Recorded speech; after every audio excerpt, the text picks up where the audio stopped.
Hello friends, welcome back to my channel. So आज हम study करने वाले हैं difference between contract and agreement. So एक तरह से बहुत इंपॉर्टेंट चैप्टर है ये, चैप्टर नंबर 3 बिजनेस लॉ में बीकॉम सेकेंड ईयर का 3rd सेमेस्टर। और यहाँ से जो है ये चैप्टर आपका यहाँ से 15 मार्क्स का एक क्वेश्चन पक्का है। सो इस चैप्टर को बहुत अच्छे से स्टडी करना है आपने। सो इससे लास्ट वाली वीडियो में हमने इसकी जो बेसिक टर्म्स थी चैप्टर 2 की वो स्टडी करी थी, और आज जो है हम करेंगे एग्रीमेंट वर्सेस जो है कॉन्ट्रैक्ट। सो सबसे पहले क्या होता है, कोई बंदा जो है, एक पार्टी जो है वो एक कोई चीज़ को ऑफ़र करती है कि मैं ये चीज़ जो है वो सेल करना चाहता हूँ या कोई भी डील करना चाहता है तो, और दूसरी पार्टी को अगर वो चीज़ पसंद आ जाती है तो वो उस प्रपोजल को क्या कर लेता है, एक्सेप्ट कर लेता है। ठीक है, एक ने प्रपोज किया, दूसरे ने एक्सेप्ट किया, ये बन गया हमारा प्रोमिस। अब उसके बदले में वो कुछ ना कुछ भी लेगा। अब फ्री में तो कोई एग्रीमेंट करता नहीं है, ठीक है, कोई भी डील नहीं करता। तो जैसे मैंने बोला, मैं अपनी कार सेल करना चाहती हूँ 5 लाख में, अगर कोई लेना चाहता है तो आपको जो है ये डील अच्छी लगी, मैंने प्रपोज किया, आपने क्या कर लिया, एक्सेप्ट कर लिया। तो इसके बदले में जो आप मुझे 5 लाख रुपए दोगे वो क्या होगी, उसकी कंसीडरेशन होगी। यानी बदले में हम कोई भी चीज़ ले रहे हैं तो वो क्या होती है, वो कंसीडरेशन होती है। तो वो क्या बन जाएगा, एग्रीमेंट बन जाएगा। बट एग्रीमेंट एक वाइड टर्म है as compare to contract. Contract क्या होता है, जो हमारे section 10 of the Indian contract act 1872 में जो है कुछ एसेंशियल एलिमेंट्स दिए हुए हैं कि अगर आपके एग्रीमेंट में ये सारी चीज़ें इंक्लूड हैं तो वो कॉन्ट्रैक्ट माना जाएगा, अदरवाइज वो एग्रीमेंट है। सो आइए इसको जो है हम डिटेल में पढ़ते हैं, जिससे जो है आपका डाउट सारे क्लियर हो सके। उससे पहले आपको पता होना चाहिए, जो ऑफ़र करता है, ठीक है, या फिर जो है प्रपोज करता है, उसको क्या बोलते हैं, और जो एक्सेप्ट करता है उसको क्या बोलते हैं।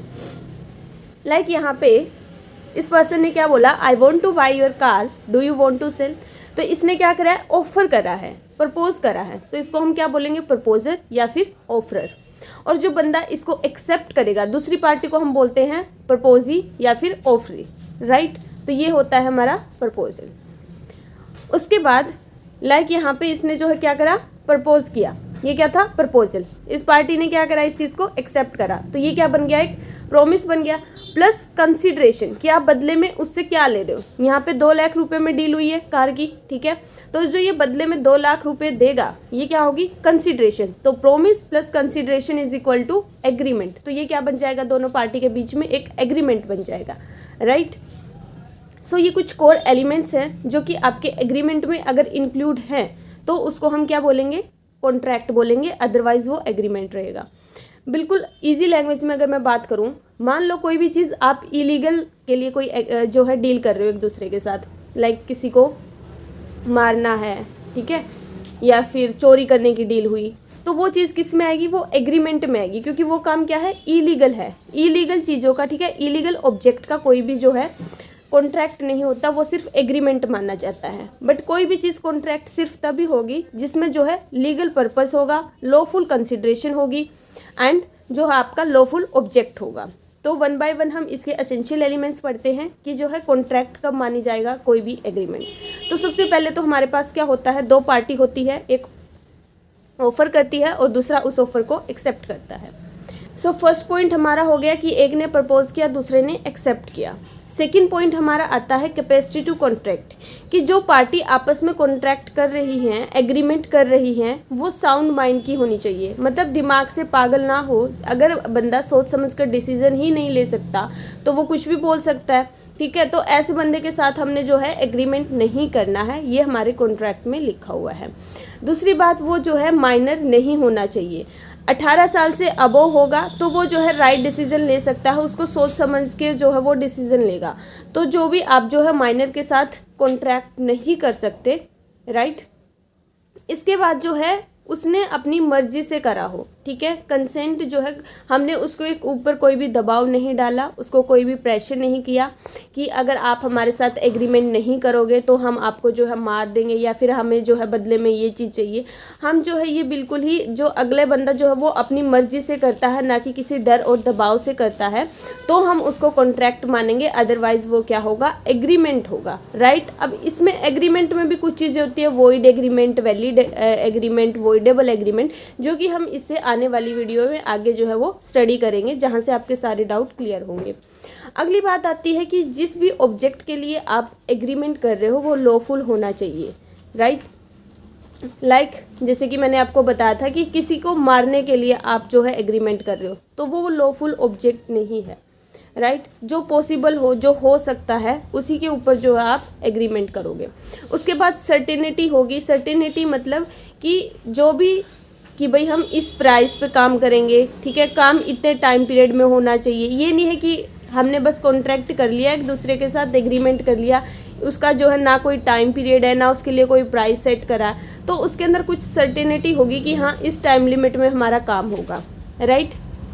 फिर उसके बाद नेक्स्ट पॉइंट आता है पॉसिबिलिटी ऑफ परफॉर्मेंस, कि ऐसा एग्रीमेंट करेंगे हम जो कि परफॉर्म कर सकते हैं। किसी ने किसी को बोला कि मैं तेरे लिए चांद तोड़ के लाऊंगा, राइट, ठीक है, तारे तोड़ के लाऊंगा, तो वो चीज़ पॉसिबल नहीं है, तो हम उसको एग्रीमेंट बोलेंगे, ना कि कॉन्ट्रैक्ट बोलेंगे। कोई भी चीज़ कॉन्ट्रैक्ट जो है तभी बोल सकते हैं जब उसकी जो है पॉसिबिलिटी ऑफ परफॉर्मेंस हो, यानी उसको हम परफॉर्म कर सकते हैं, राइट। उसके बाद फिर है कि वो गलत ना हो, ठीक है, वॉइड ना हो। वॉइड कैसे होगा? जिसे कि हम ऐसा एग्रीमेंट कर रहे हैं जिससे जो है किसी के हम राइट को छीन रहे हैं, किसी की प्रॉपर्टी हमने जब्त कर ली है, वो भी बिना किसी मतलब के, किसी को मार दिया है, कोई जानबूझ के एक्सीडेंट करवा रहा है, तो वो सारी चीज़ें क्या हो जाएंगी? वो वॉइड होंगी, वो लीगल नहीं होगी। अगली बात आती है कि जो ये एनफोर्सेबल बाय लॉ होना चाहिए, और इसमें जो है हम लीगल फॉर्मेलिटीज़ को भी फुलफ़िल करेंगे। अगर कोई रजिस्ट्रेशन करवानी है, कोई चीज़ वेरीफाई करवानी है, ठीक है, रिटन में होना चाहिए, तो ये सारी चीज़ें अगर हम फुलफ़िल करते हैं तभी हम उस एग्रीमेंट को कॉन्ट्रैक्ट बोलेंगे। अगर इन पॉइंट्स में से जितने भी मैंने आपको बताए हैं, अगर कोई भी चीज़ मिसिंग है तो हम उसको जो है कॉन्ट्रैक्ट नहीं क्या बोलेंगे? एग्रीमेंट बोलेंगे। सो यहाँ से आपको क्लियरली समझ आ रहा होगा कि सारे कॉन्ट्रैक्ट एग्रीमेंट होते हैं, बट सारे एग्रीमेंट जो है वो कॉन्ट्रैक्ट नहीं होते, राइट। सो अब हम इसको टैबुलर फॉर्म में स्टडी करेंगे कि क्या डिफरेंस होता है एग्रीमेंट एंड कॉन्ट्रैक्ट के बीच में, ठीक है। So all contracts are agreements but not all agreements are contract. Contract is a valid agreement, कि जब एक वैलिड एग्रीमेंट होगा तभी हम उसको कॉन्ट्रैक्ट बोलेंगे, अदरवाइज नहीं। तो जो एग्रीमेंट है उसको कहाँ पे डिफाइन किया गया है? सेक्शन 2 सबसेक्शन ई में। और हमारा कॉन्ट्रैक्ट, इंडियन कॉन्ट्रैक्ट एक्ट है, वो कब का है? 1872 का। ये चीज़ आपको पता होनी चाहिए, राइट, जो कि और केम इनटू फोर्स कब आया था? जो हमारा ये इंडियन कॉन्ट्रैक्ट एक्ट 1872 है, ये आया था 1 सितंबर 1872 को, ठीक है। सो उसके बाद जो है हमारा कॉन्ट्रैक्ट है उसको डिफाइन किया गया है सेक्शन 2 सबसेक्शन एच में, ठीक है। तो पहली बात तो आपको इनके सेक्शन पता होनी चाहिए, फर्स्ट पॉइंट तो हमारा यही है। सेकेंड पॉइंट आता है डेफिनेशन, कि हर प्रोमिस और सेट ऑफ प्रोमिस जिसके जो है कंसिडरेशन के बदले में हम एक पार्टी दूसरी पार्टी को करती है, तो उसको हम क्या बोलते हैं? एग्रीमेंट बोलते हैं। बट एक वैलिड एग्रीमेंट जो कि जो है एनफोर्सेबल बाय लॉ हो, लॉ के अकॉर्डिंग हो, उसको हम क्या बोलते हैं? कॉन्ट्रैक्ट बोलते हैं। एंड वन मोर थिंग, जो एग्रीमेंट होते हैं वो वाइड होते हैं। और एक चीज़ आप इसके अंदर ऐड कर क्या कर सकते हो कि कल को कुछ भी एक पार्टी अपना जो है प्रॉमिस जो उसने किया था उसको फुलफिल नहीं करती है। आपने जो है किसी को बोला था कि आपने किसी को मारना है, आप एक पार्टी की दूसरी पार्टी के साथ डील हुई, कल को वो उसको नहीं मारता और कंसिडरेशन अपनी पूरी ले लेता, उसके बदले में उसने 5 लाख रुपए लिए थे। अब वो कोर्ट में जाकर केस नहीं कर सकता कि मैंने इसको बोला था मारना, इसने पैसे भी ले लिए बट उस बंदे को नहीं मारा, तो ये तो इलीगल था, आप इसको कोर्ट में जो है वो नहीं लेके जा सकते इस केस को। बट कॉन्ट्रैक्ट में क्या होता है? हमारा लीगल ऑब्जेक्ट होता है ना, और वो लीगल पर्पस के लिए होता है, लॉफुल कंसिडरेशन होती है। सो कॉन्ट्रैक्ट के केस में आप जो है उस केस को कहाँ लेके जा सकते हो? कोर्ट में जो है वो लेके जा सकते हो। बट एग्रीमेंट के केस में जो है आप उस बंदे पे जो है दूसरी पार्टी पे, एक पार्टी दूसरी पार्टी पे केस नहीं कर सकती, उसको कोर्ट में नहीं लेके जा सकती कि मुझे जस्टिस चाहिए, इसने मेरे साथ गलत करा, ठीक है।